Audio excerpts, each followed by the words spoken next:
Good morning students. आज हम करेंगे कविता यह दंतुरित मुस्कान, जो कि नागार्जुन द्वारा लिखी गई एक कविता है। इस कविता में कवि ने क्या बताया, एक छोटे से बच्चे की अत्यंत आकर्षक लुभावनी मुस्कान का वर्णन किया है, वो भी किसके माध्यम से, अलग अलग बिंबों के माध्यम से। बिंबो होते हैं मतलब अलग अलग एग्जाम्पल लेकर इसको, इसी भाव को व्यक्त किया है कि कवि क्या कहता है इस कविता में। वो कहता है कि बच्चे की मुस्कान जो है इतनी सुंदर होती है, इतनी आकर्षक होती है कि वो हर व्यक्ति, एक निराश हारे हुए व्यक्ति को भी एक नई आशा की किरण जगा सकती है। तो इसमें उसने क्या कहा है कि इसमें जीवन का एक संदेश छिपा हुआ है। क्या संदेश छिपा हुआ है कि एक जो छोटे बच्चे की जो मुस्कान है वो कठोर से कठोर हृदय को भी पिघला सकती है, मतलब उसके अंदर भी प्यार की भावना पैदा कर सकती है। एक जो है फिर इसमें वो क्या क्या कहता है वो हम पढ़ते हैं इस कविता में। उसने क्या, किन किन बिंबों का सहारा लिया, किन किन एग्जाम्पल्स का सहारा लिया। तुम्हारी यह दंतुरित मुस्कान मृतक में भी डाल देगी जान। कवि कह रहा है, एक बच्चे की आकर्षक मुस्कान को देखकर कहता है कि एक नन्हा बच्चा जो है, उसकी तुम्हारी मुस्कान जो है इतनी आकर्षक है कि वो जो किसी मृतक में, किसी मुर्दे में भी जान डाल सकती है। अर्थात उसमें इतनी क्षमता है तुम्हारी मुस्कान में कि जीवन से जो निराश हुआ व्यक्ति है, तुम्हारी इस भोली सी हंसी को देखकर प्रसन्न हो उठता है। अर्थात वो अपने सारे दुख दर्द जो है भूल जाता है। धूल धूसर तुम्हारे ये गात, छोड़कर तालाब मेरी झोंपड़ी में खिल रहे जलजात। फिर वो उस बच्चे को कहता है कि धूल धूसर तुम्हारे ये गात, क्या होता है, शरीर। धूल धूसर मतलब धूल से सने हुए। जब मैं तुम्हारे धूल से सने हुए इस शरीर को देखता हूँ तो मुझे ऐसा लगता है जैसे कि कमल का फूल। जलजात क्या होता है, कमल का फूल जो है तालाब को छोड़कर कहाँ खिल गया है, मेरी झोंपड़ी में खिल गया है।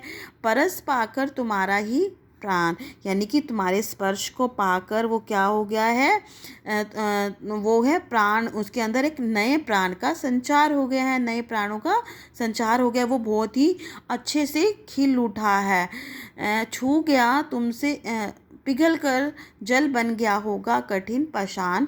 फिर वो कहता है कि तुम्हारी हंसी को देखकर, तुम्हारे छूने से जो है और छूने मात्र से ही कठिन से कठिन जो कठोर चट्टानें होती हैं वो भी पिघल गई हैं, और वो पिघल कर उसमें से क्या बहने लग गई हैं, जल की धारा बहने लग गई है। अर्थात कवि के कहने का अभिप्राय ये है कि तुम्हारे मधुर और निश्चल प्रेम हंसी को देखकर क्या हो गया, कठोर और निर्दयी व्यक्ति भी हृदय से द्रवित हो गया है।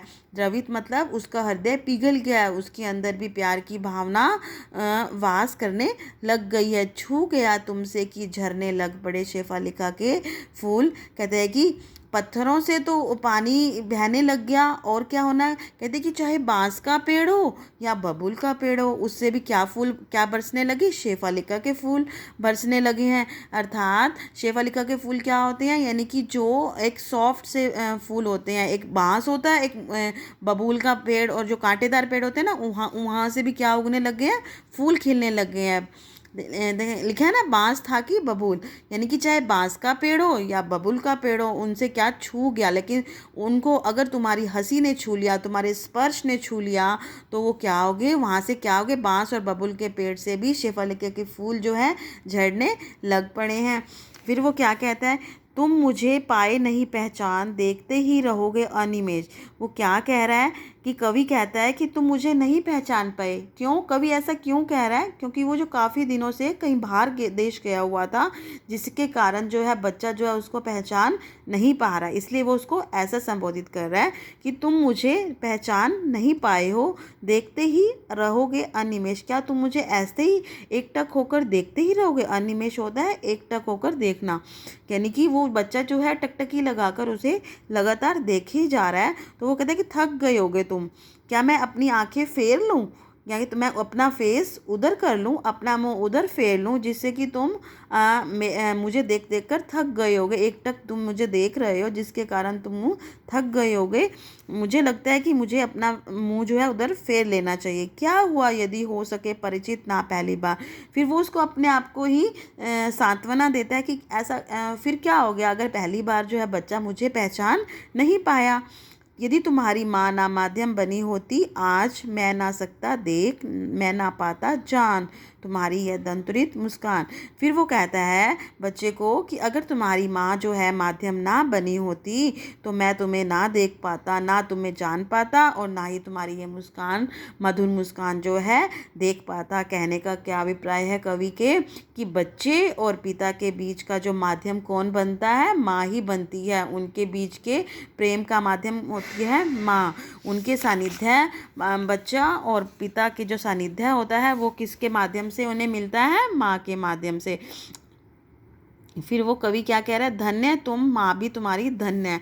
कहते हैं कि तुम भी सौभाग्यशाली हो और तुम्हारी माँ जो है वो तुमसे भी ज़्यादा सौभाग्यशाली है। क्यों? क्योंकि जिसके कारण जो है मैं जो चीर प्रवासी, मैं इतर, मैं अन्य, यानी कि मैं जो इतने सालों से, बहुत लंबे समय से घर से बाहर रहा हूँ और मैं इसलिए मैं तो बाहर वाला और कोई दूसरा ही हूँ तुम्हारे लिए।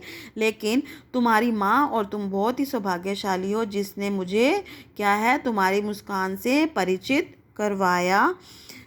इस अतिथि से प्रिय तुम्हारा क्या रहा संपर्क, उंगलियां माँ की कराती रही मधुपर्क।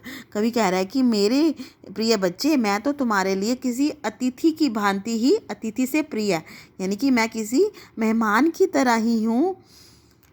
तुम्हारे लिए मेरा क्या रहा संपर्क, यानी कि तुम्हारे लिए मेरा कोई संबंध नहीं रहा, यानी कि तेरे और मेरे बीच में कोई संपर्क नहीं रह पाया क्योंकि मैं बहुत सालों से घर से दूर रहा हूँ।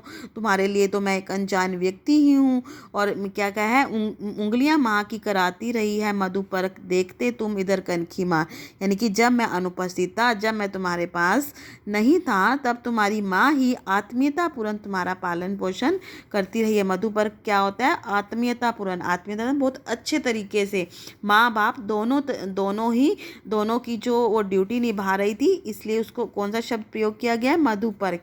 ठीक है, आत्मीयतापूर्ण, बहुत ही स्नेहपूर्ण तुम्हारा पालन पोषण करने पर उसने तुम्हें इतना स्नेह दिया कि तुम जो है मुझे पहचान ही नहीं पाए, जिसके कारण देखते तुम इधर कनखी मार और होती जब भी आंखें चार, तब तुम्हारी दंतुरित मुस्कान।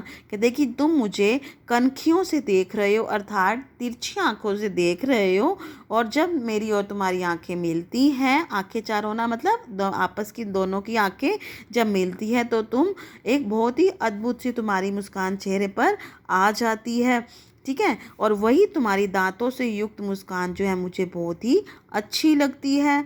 और और अर्थात मैं तुम्हारी जो इस निश्चल, निश्चल क्या होता है, जिसके अंदर कोई छल कपट ना हो, वो जो छविमान जो है, यानी कि मुस्कान, दांतों रूपी मुस्कान, दांतों वाली मुस्कान जो है उसके ऊपर मैं मुग्ध हूँ, तुम्हारे ऊपर।